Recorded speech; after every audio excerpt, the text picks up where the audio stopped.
মৰমৰ ছাত্ৰ ছাত্ৰীসকল, আমি 5 জুনৰ পৰা আজি 12 জুনলৈকে ক্ৰমে 7 দিন আমি ইকো ক্লাব ফৰ মিছন লাইফৰ বিষয়বস্তু লৈ বিভিন্ন ধৰণৰ প্ৰাতঃসভাত আমি কাৰ্যসূচী ইতিমধ্যে কৰি লৈছোঁ। আজি শেষৰটো কাৰ্যসূচী আমি লৈছোঁ ই আৱৰ্জনা হ্ৰাস কৰা আৰু লগতে আমাৰ ক্ষেত্ৰ ভ্ৰমণো হ'ব। গতিকে প্ৰথমতে তোমালোকক ই আৱৰ্জনা কি তাৰ বিষয়ে অকণমান কৈ লওঁ, তোমালোকে মন দি শুনিবা।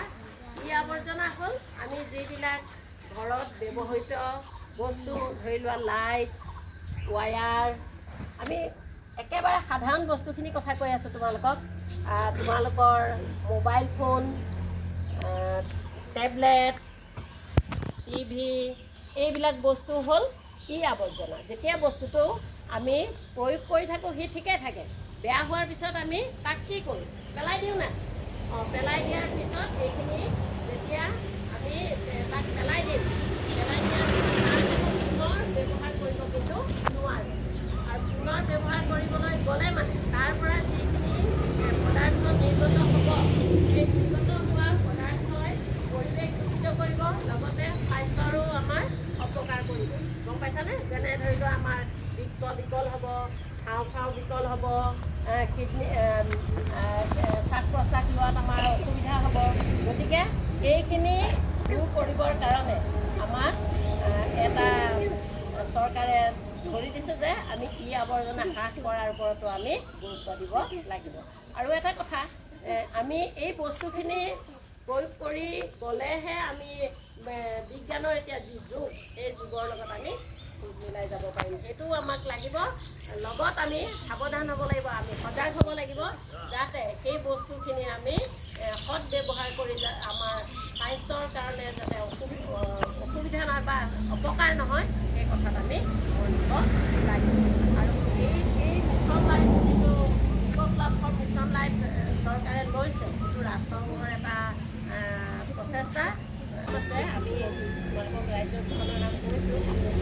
ইউৰোপীয় সংঘৰ পেলনীয়া বৈদ্যুতিক আৰু বৈদ্যুতিক সঁজুলি মূল্যায়ন 2005 চনৰ অনুসৰি দেশখনত সৰ্বাধিক ই আৱৰ্জনা সৃষ্টিকাৰী প্ৰধান 5খন ৰাজ্যৰ নাম এনেধৰণে তালিকাভুক্ত কৰিছে। আমি তোমালোকক গুগলৰ পৰা চাৰ্চ কৰি কৈ দিছোঁ। ৰাজ্যকেইখন হ'ল তোমাৰ মহাৰাষ্ট্ৰ, তামিলনাডু, অন্ধ্ৰপ্ৰদেশ, উত্তৰ প্ৰদেশ, পশ্চিমবংগ। তাৰমানে এইকেইখন আমাৰ ভাৰতৰ ই আৱৰ্জনা সৃষ্টিকাৰী 5খন প্ৰধান ৰাজ্য। মনত থাকিলেনে বাৰু? ই আৱৰ্জনা সৃষ্টিকাৰী প্ৰধান ভাৰতৰ 5খন ৰাজ্য।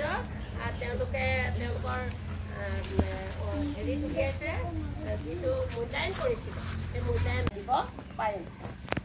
লেপটপ, টিভি, ডেস্কটপ, মাউচ, এইবিলাক যেতিয়া আমাৰ বিকল হৈ যায়, সেইখিনিও আমি ঠিক তেনেধৰণে আমাৰ বাইদেৱে যিটো কৈছে টাউন অঞ্চলত আমি সেইটো পাওঁ, কিন্তু গাঁও অঞ্চলত আমি কি কৰিম? নেপালে মানে আমি এতিয়া আৰু আমাৰ গত্যন্তৰ নাই, এটাই আছে আৰু গাঁত খান্দি আমি পুতিব লাগিব। তাক কিন্তু আমি জ্বলনৰ ব্যৱস্থাটো নিজেই কৰিব নালাগিব। যদি সুবিধা হয়, গাঁও অঞ্চলতো আমাক সেই সুবিধা দিয়ে, ডাষ্টবিনৰ ব্যৱহাৰৰ কাৰণে আমাক তেনেধৰণৰ সুবিধা দিয়ে, তেতিয়া আমি সেইটো কৰিব লাগিব। তোমালোকে এতিয়া আজি ই আৱৰ্জনাৰ বিষয়ে নিশ্চয় গম পালা। ই আৱৰ্জনা কি পালানে নাই? কোৱাচোন বাৰু। পালানে নাই? তোমালোকে সাৱধান হ'বানে নহ'বা?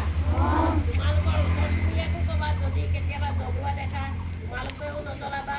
আৰু এই কথাখিনি তোমালোকে ক'বা আৰু সজাগ হ'বা। ঠিক আছে? আজি আমি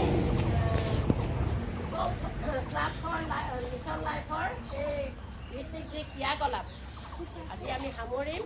ইয়াৰ পাছতে তোমালোকৰ ক্ষেত্ৰ ভ্ৰমণ আছে। বাইদেউ আৰু ছাৰসকলে তোমালোকক অকণমান ক্ষেত্ৰ ভ্ৰমণৰ কাৰণে নিব, যাবা। আৰু আমি